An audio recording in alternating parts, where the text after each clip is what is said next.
la CNPS et sa nouvelle application mobile du régime social des travailleurs indépendants, et NCA Bank Côte d'Ivoire, le vrai visage de la banque, vous offre RTI Money.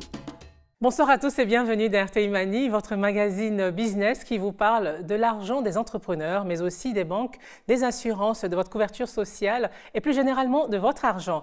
Nous sommes en compagnie pour ce nouveau numéro d'RTI Money d'un expert du domaine de l'énergie, présent en Côte d'Ivoire depuis 2016. C'est un acteur actif et incontournable de la transition énergétique, mais il est surtout le directeur régional d'EDF. Et avec lui, on parlera du marché de l'énergie, des énergies renouvelables et des opportunités économiques de cette transition énergétique en Côte d'Ivoire et dans notre zone économique. Mamanso, bonsoir. Bonsoir Justine. Merci d'accepter l'invitation d'RTI Money. Alors, vous allez passer les prochaines 26 minutes avec nous en notre compagnie et avec notre team de chroniqueurs. Et justement, Aceta nous parle ce soir de coffre-fort. C'est bien cela. De plus en plus, les banques créent des offres et services adaptés à une clientèle en quête de produits premium. Et cette offre en fait partie. Il s'agit de la location de coffre-fort pour y garder des objets précieux. Et je vous en dis davantage tout à l'heure. Et avec vous, Christelle, il s'agira plutôt d'un business de plus en plus porteur, celui de l'élevage de la volaille. C'est bien ça, le poulet très présent dans nos assiettes, c'est un aliment de grande consommation. Ce secteur attire par conséquent un grand nombre d'entrepreneurs. Que représente-t-il? Combien investir et surtout, est-ce une activité rentable? Landry, le monsieur chiffre qui décortique l'actualité à travers un chiffre. Ce soir, vous nous parlez des titres du marché de l'UEMOA. Justement, Justine, avec une somme colossale, 5 254,66 milliards de francs CFA. C'est le montant levé par les États membres de l'Union économique et monétaire ouest-africaine sur le marché des titres publics. Qu'est-ce que c'est? Quel est le rôle de ce marché? Je vous dis tout dans ce numéro. Et oui, on y va tout de suite, Landry. C'est l'heure de la première rubrique de cette émission. Voici Éco-Chiffres.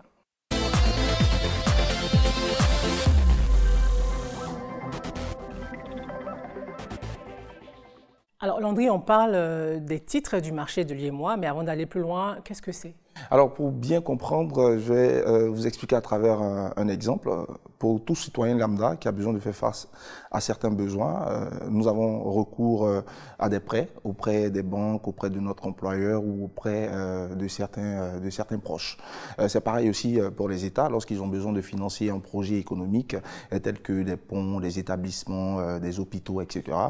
Ces États-là se tournent aussi vers des instruments qui peuvent leur permettre de pouvoir financer ces projets-là. Il y a plusieurs options qui s'offrent aux États, telles que par exemple des investisseurs privés. Et parmi les investisseurs privés, vous avez aussi des institutions financières internationales.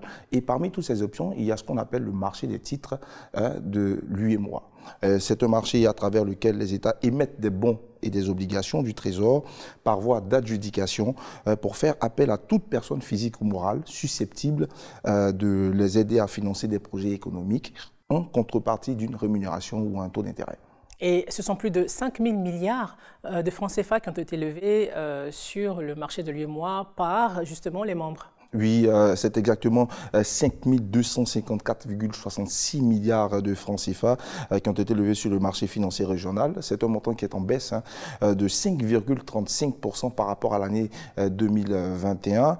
Une baisse principalement due à une chute de 14,6% des bons assimilables du Trésor qui s'est établi à 1 755,78 milliards de francs CFA. Et le deuxième élément qui pourrait expliquer, c'est l'absence intermittente de deux pays, à savoir le Mali et le Burkina, qui ont été secoués, on va dire, par des crises politiques. Et est-ce qu'on connaît les pays qui ont émis le plus de titres? On va dire qu'il y a 8 pays dans la zone UEMOA, 3 pays détiennent absolument le plus gros pourcentage, avec globalement la Côte d'Ivoire qui est le principal émetteur, avec 32,6%, ce qui représente 1712,54 milliards de francs CFA. En deuxième position, vous avez le Sénégal, 1042 milliards de francs CFA, ce qui correspond à 19%, 11% pour le Niger avec 590,8 milliards de francs CFA. En quatrième position, vous avez le Burkina Faso, 9,2%, le Togo, 9%, et le Mali 8,7%. Il faudrait signifier qu'à cause des sanctions qui ont été prises contre le Mali dans la zone CEDEAO, le Mali n'est rentré sur le marché qu'en août et a levé 454,85 milliards de francs CFA. Et les deux derniers pourcentages, le Bénin 7,2% et la Guinée-Bissau qui a le plus petit pourcentage, 2,3%. Alors, Mamanso, les titres, les bons de trésor, les obligations, est-ce que ce sont des produits financiers dans lesquels vous investissez au niveau personnel? Non, pas à titre personnel, mais en tout cas, ce sont des indicateurs qu'on regarde de près, parce que comme on est dans le marché des infrastructures, c'est quand même un indicateur de bonne santé financière. Quand vous savez, des banques finalement, parce que ce sont souvent des banques qui en fait prêtent à ces États, voilà, ça permet en tout cas de caractériser et qualifier la bonne santé financière, et donc pour nous, en tant qu'investisseurs, de pouvoir tout simplement voilà, nous assurer en fait de leur capacité à pouvoir, je dirais, honorer les investissements. Merci Landry. À présent, Christelle nous emmène en immersion à la redécouverte d'un business de plus en plus porteur, l'élevage de la volaille. Voici le 24 heures avec.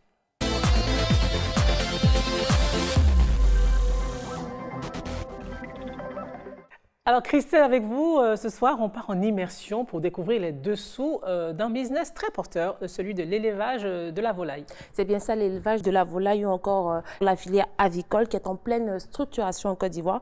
Le pays importe de moins en moins de poulets, cela grâce à de nombreux jeunes qui se lancent dans cette activité. Cet intérêt là est-il dû au fait que c'est une activité rentable? Eh bien, pour répondre à cette question, direction la ferme de Marie-Josée Baba, cet ex-juriste a décidé de se lancer en 2016 dans l'élevage de la volaille. On regarde. Brofodoumé, ville située à 23 km d'Abidjan. C'est sur ce terrain de 15 hectares que se trouve la ferme dirigée par Marie-Josée Baba.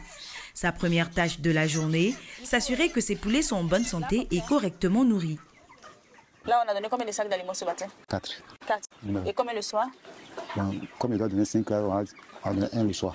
À l'intérieur, 12 000 poulets de chair produits par cycle de 2 mois. Un projet qui a démarré en 2017, dans lequel elle a investi plusieurs millions de francs CFA. Pour pouvoir avoir ces bâtiments, avoir cette ferme qui tourne, je n'ai pas investi pas moins de 30 millions. Et ça, c'est l'investissement de base dans tout ce qui est infrastructure. Les poussins, il faut les acheter. L'aliment, il faut l'acheter. Vous avez vu ceci, ce sont les mangeoires et les abreuvoirs, ça a un coût. Il faut une quantité suffisante en fonction du nombre de poulets qu'il y a là.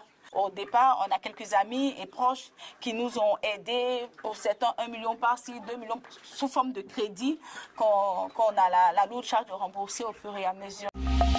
Un investissement de plus de 30 millions de francs CFA qu'elle rentabilise à partir des commandes qu'elle reçoit. Et ce jour-là, à peine la vérification terminée, elle se lance dans la préparation d'une commande de 400 poulets pour un hôtel de la place. Ces poulets sont vendus à des prix qui varient entre 2100 francs et 3000 francs CFA en fonction du poids, des services à la demande, à une clientèle variée qu'elle a réussi à fidéliser. Généralement, je sais par exemple à quelle fréquence le client il va passer une commande. Pour le client hôtel, lui c'est une fois par mois qui passe une grosse commande, 200 poulets mois. Mais il arrive quand l'hôtel est rempli parce qu'il y a un événement, parce qu'il y a une conférence. On passe par exemple de 200 à 400. Et puis on a le client chaîne de restaurant qui lui passe une commande de 200 poulets chaque 2 jours. On livre aussi aux particuliers, aux détaillants. Mais c'est pas de grosses quantités quoi, c'est dans le genre je veux 2 poulets, je veux 5 poulets. Les commandes du jour partent sur Abidjan, mais pour Marie-Josée, la journée se poursuit. Elle doit se rendre dans une provenderie pour la fabrication des aliments consommés par ses poulets. Le marché de volaille en Afrique demeure encore très dépendant de l'extérieur, une dépendance qui crée d'énormes opportunités pour les producteurs locaux. Nous ne sommes pas autosuffisants dans le domaine de la volaille. Pour vous donner quelques chiffres, on consomme 69 000 tonnes de viande de volaille.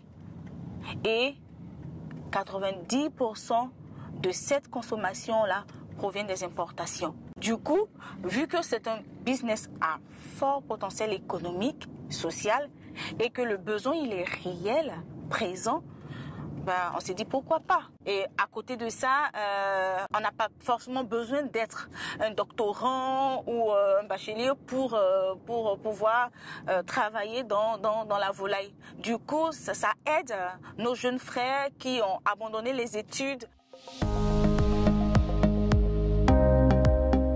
Pour se démarquer de la concurrence, cette juriste de formation a appris à fabriquer son propre aliment. Ainsi, chaque semaine, elle se rend dans cette provenderie située à Abobo. L'aliment du jour est composé à 70% de maïs.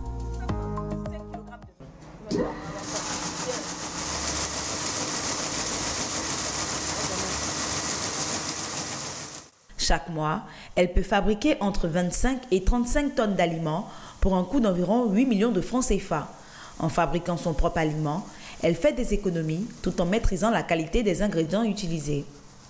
Généralement, je mets l'accent sur des produits locaux, naturels. Ça me permet de jouer sur leur croissance et sur le rendu que je souhaite. Ensuite, et même la raison principale, c'est que fabriquer ton propre aliment te permet aussi de maîtriser le coût de production. Tout le monde sait que dans l'élevage, c'est l'aliment qui nous permet de faire le plus de dépenses. Et donc du coup, la fabrication de l'aliment me permet de faire des marges et donc d'augmenter ma rentabilité. Aujourd'hui, l'entreprise de Marie-Josée réalise un chiffre d'affaires d'environ 100 millions de francs CFA. Dans les années à venir, elle compte améliorer ses services, mais aussi augmenter ses capacités de production en passant de 12 000 têtes à 100, voire 1 million de têtes par cycle de 2 mois. Que représente précisément cette filière-là au niveau local? Alors, selon le secrétaire exécutif de l'ONCE, c'est l'Observatoire national de la compétitivité des entreprises, la filière affiche un excellent taux de couverture. C'est une filière aussi qui génère près de 200 000 emplois directs et indirects. Et les prévisions pour l'horizon 2030, c'est de passer à 200 000 tonnes de viande de volaille produite sur le territoire. Et cela est possible grâce justement à ces acteurs, parmi lesquels des mastodontes comme cette entreprise qu'on voit à l'écran, qui est le premier producteur de la sous-région. Elle existe depuis 1976. Il y a une capacité d'abattage de 2500 poulets par heure. Le deuxième dont je vais vous parler est aussi présent depuis une quarantaine d'années et c'est l'initiateur du poulet Tassabas, le poulet de chair très gros qui est vraiment prisé pendant les périodes de fête. À côté de ces mastodontes, nous avons des acteurs plus récents qui se lance de plus en plus dans cette activité.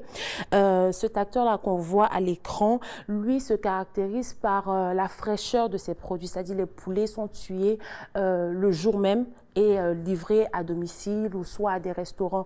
Donc vous recevez vraiment un poulet, vous êtes sûr au fait de la fraîcheur du poulet que vous recevez, contrairement au poulet congelé qu'on vend un peu sur le territoire. Le dernier acteur dont je vais vous parler, lui, sa spécialité, ce sont les poulets pondeuses. Voilà. Certains acteurs comme les mastodontes caractérisent les poulets pondeuses comme des poulets de saison, n'en vendent pas tout le temps, mais cette entreprise elle a décidé de se positionner sur cette niche-là. Donc c'est des poulets pondeuses et des œufs de poulets pondeuses qu'elle met à la disposition de la population. Merci Christelle et on vous invite maintenant à découvrir la prochaine rubrique, les bons plans avec Aceta.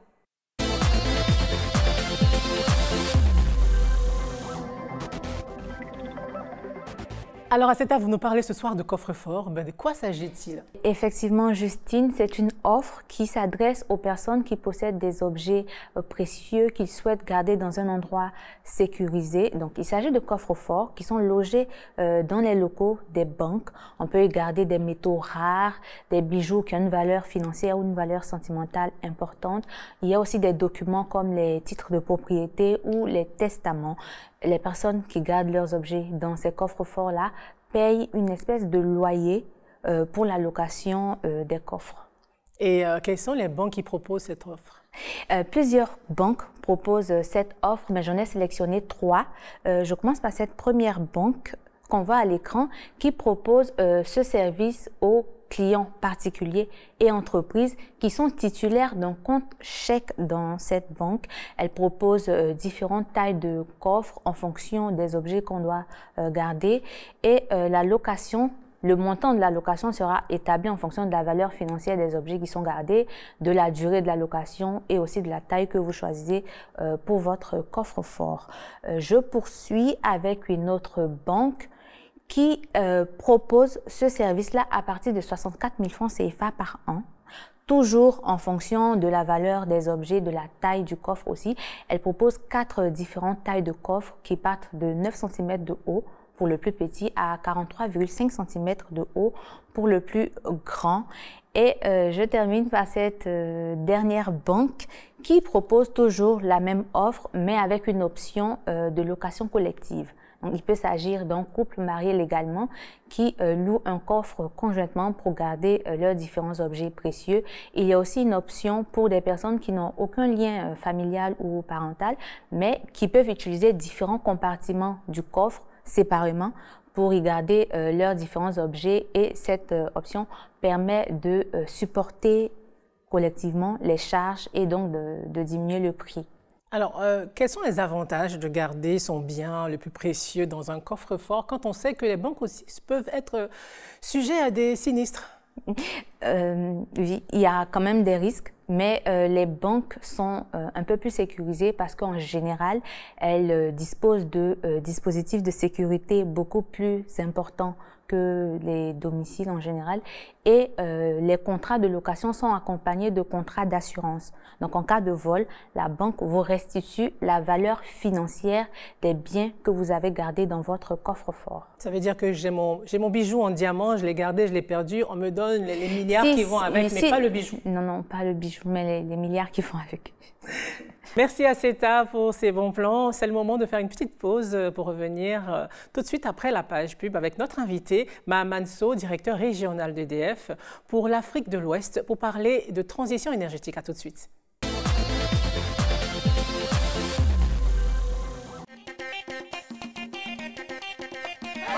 Grâce au régime social des travailleurs indépendants de la CNPS, tous les sportifs peuvent aussi bénéficier d'une indemnité en cas d'accident ou de maladie.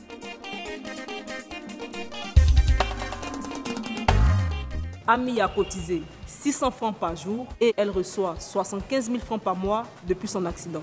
Travailleurs indépendants, payez vos cotisations sans frais via MTN Momo, Wave et Orange Money. La CNPS, maintenant, c'est pour tout le monde. Je suis Cristal, votre carte prépayée sans compte bancaire. Il suffit d'un rechargement et hop, je suis prête. Je suis le compagnon idéal pour vos achats sur Internet, vos achats en magasin, transférer de l'argent, vos séjours à l'étranger, régler vos factures. Et ce n'est pas tout, j'ai bien d'autres atouts. Réception d'alerte SMS, plateforme de gestion de votre compte, la 3D Secure pour la protection de vos avoirs. Je suis utilisable à tous les guichets en Côte d'Ivoire et à l'étranger. Plus d'infos, 80 200 800. NCA Bank, le vrai visage de la banque. De retour sur le plateau de RTI Mani pour la deuxième partie avec notre invité cash, Mahaman Sow. Rebonsoir. Alors, on va beaucoup parler de transition énergétique, mais avant, qu'est-ce que c'est? Parce qu'on entend beaucoup parler de cette thématique-là, mais qu'est-ce que c'est concrètement? Non, c'est une très bonne question. Donc la transition énergétique, c'est tenter de faire évoluer donc aujourd'hui un modèle de production d'électricité qui repose encore trop sur ce qu'on appelle les énergies fossiles, c'est-à-dire à base notamment de gaz, de charbon ou d'hydrocarbures, et d'essayer de tendre donc vers un modèle plus vertueux, et notamment qui repose beaucoup plus sur les énergies renouvelables. Donc, dit autrement, c'est essayer de se détacher de plus en plus de l'utilisation du gaz, du charbon ou des hydrocarbures, et d'essayer d'aller beaucoup plus vite vers l'utilisation notamment d'énergies dont on dispose en abondance, le soleil pour le solaire, le vent pour l'éolien, l'eau pour l'hydroélectricité et par exemple les déchets agro-industriels pour la biomasse. Alors concrètement, qu'est-ce que cette mutation va nous faire gagner? Alors c'est une très bonne question en fait. À quoi ça sert? Voilà. Donc à quoi ça sert? Aujourd'hui, la transition énergétique permet de lutter contre les effets et atténuer les effets du changement climatique. Vous savez que c'est l'un des plus grands défis de ce siècle, parce qu'aujourd'hui, si par exemple on prend le cas de l'Afrique ou de la Côte d'Ivoire, bien que nous soyons l'un des pays ou l'un des continents les moins pollueurs, nous sommes le continent qui subissons le plus les effets du changement climatique. Donc il faut considérer que la transition énergétique, c'est comme une arme, c'est un levier dont nous disposons pour atténuer ces effets du changement climatique. Donc c'est extrêmement important. Et comment en fait ça se traduit, je dirais plus concrètement en Afrique, en Côte d'Ivoire? Je dirais que même le terme de transition énergétique n'est pas tout à fait adapté. Parce que comme je disais tout à l'heure, transition énergétique, c'est on a un modèle qui n'est pas très vertueux, on essaye d'aller vers un modèle beaucoup plus vertueux.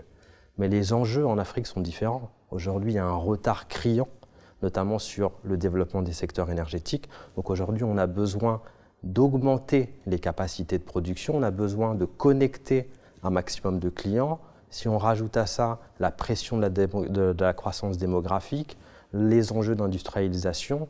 Donc il faut en fait considérer que cette transition énergétique, pour l'Afrique, c'est plus une opportunité de développer son secteur de l'énergie et de choisir, dans le cadre de ce développement, des énergies plus vertueuses comme les énergies renouvelables. En termes de transition énergétique, vous êtes présent depuis 2016. Quel bilan faites-vous? Où étions-nous et où en sommes-nous aujourd'hui? Donc justement, sur cette transition énergétique, je voudrais déjà, dans un premier temps, illustrer, je pense, un projet qui est quand même un projet marquant aussi bien pour la Côte d'Ivoire et donc sa volonté de s'orienter dans cette transition énergétique et du coup que EDF accompagne dans son développement. Donc c'est le projet BioVea. Donc c'est un projet en fait qui vise à développer une centrale qui va produire de l'électricité à partir de déchets organiques issus de l'exploitation de palmeraies à huile. Donc on va à partir de feuilles de palmier à huile produire de l'électricité en abondance. Donc c'est un projet qui maintenant a été développé depuis un certain nombre d'années, qui enfin démarre sa phase de construction, mais qui est un projet unique d'une part parce que ça sera la plus grande centrale à biomasse en Afrique de l'Ouest, donc ici installée en Côte d'Ivoire. Donc c'est un projet vertueux aussi parce que du coup on va récupérer donc, des déchets organiques issus d'exploitation agricole pour produire de l'électricité. Il faut savoir qu'on va devoir en mobiliser pratiquement 500 000 tonnes par an. C'est un projet aussi avec un très fort contenu local parce que cette biomasse, on va devoir la collecter auprès de planteurs indépendants. Et donc, on va devoir, grâce à cette nécessité de collecter cette biomasse, on va en fait pouvoir augmenter les revenus de ces planteurs. On va aussi les impliquer dans toute la chaîne logistique pour en fait prendre cette biomasse, la transporter et la collecter en un point. Et puis, c'est un projet renouvelable, donc ça permet aussi d'accompagner la Côte d'Ivoire dans ses ambitions, notamment en matière d'objectifs, je dirais, de développement de projets renouvelables. Et puis pour finir aussi, c'est un projet créateur d'emplois, parce qu'on va créer pratiquement 1000 emplois équivalents temps plein pendant 25 ans, donc pendant toute la durée du projet. Donc ça illustre finalement ce que fait un acteur comme EDF, c'est-à-dire accompagner l'État de Côte d'Ivoire dans la mise en œuvre de sa politique énergétique, en faire aussi un pionnier sur le développement d'une filière à très fort potentiel. Ça va être une première, notamment dans cette taille, mais c'est surtout que ça va être un projet qui va certainement donner et inspirer d'autres projets à voir venir en Côte d'Ivoire, mais aussi dans la sous-région. Et quelles sont vos perspectives? Les perspectives sont, je dirais, très importantes. Aujourd'hui, la Côte d'Ivoire, c'est vraiment au cœur de la stratégie d'EDF dans son développement international. Aujourd'hui, nous avons encore plein de projets en cours de discussion avec les autorités, d'une part pour continuer à améliorer la production d'électricité, le mix énergétique, cette transition énergétique. Nous accompagnons aussi maintenant des industriels, tous les industriels qui souhaitent s'équiper, vous voyez, de solutions d'autoconsommation, c'est-à-dire de poser des panneaux solaires sur leur toit pour, je dirais, limiter et améliorer, je dirais, non seulement leur empreinte carbone, mais aussi, quelque part, diminuer leur dépendance au réseau lorsqu'ils en ont besoin. Donc ce sont des solutions que nous déployons aussi et où il y a de plus en plus de demandes. Donc je dirais que d'une manière générale, les perspectives sont importantes parce qu'il y a tant à faire dans ce secteur aujourd'hui, je dirais que c'est un secteur passionnant, c'est un secteur aussi dans lequel nous sommes très contents de pouvoir former beaucoup, de travailler, je dirais, avec des universités, de pouvoir recruter de jeunes Ivoiriens, de jeunes Africains qui de plus en plus sont concernés par ces questions de climat et puis surtout, je dirais, font des métiers passionnants. Moi, je le dis très souvent, je n'ai pas besoin de motiver mes équipes. Chaque matin, il suffit de les envoyer sur le terrain. Lorsqu'elles arrivent à électrifier un village ou une habitation, voilà, c'est un regain de motivation pour elles. Et donc, du coup, ça donne beaucoup de sens à ce qu'elles font tous les jours. Mamanso, merci d'avoir répondu aux questions d'RTI Mani. Merci à vous. Merci Christelle Landry Aceta. RTI Mani pour ce soir, c'est terminé. Mais on se retrouve très vite dans une semaine pour une nouvelle édition de votre magazine Sur l'argent. Bonsoir. La CNPS et sa nouvelle application mobile du régime social des travailleurs indépendants et NCA Bank Côte d'Ivoire, le vrai visage de la banque, vous ont offert RTI Mani.